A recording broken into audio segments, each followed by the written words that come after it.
মহাস্থানের জাদুঘর এলাকা। এখানে অনেক মানুষ দূর দূরান্ত থেকে আসে পিকনিক করার জন্য।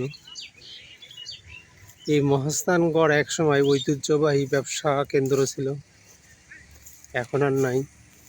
এই পাশে করতোয়া নদী।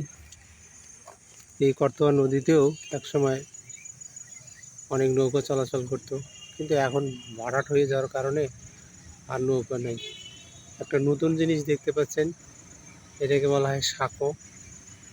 এই সাঁকো পারাপারের ব্যবস্থা আর বাংলাদেশে নাই অবশ্যই। এখন চোখে পড়লো, নতুন মনে হচ্ছিল। করতোয়া নদী, এটা বগুড়া জেলার অন্তর্ভুক্ত একটা মহাস্থান গড়। এখানে সবুজ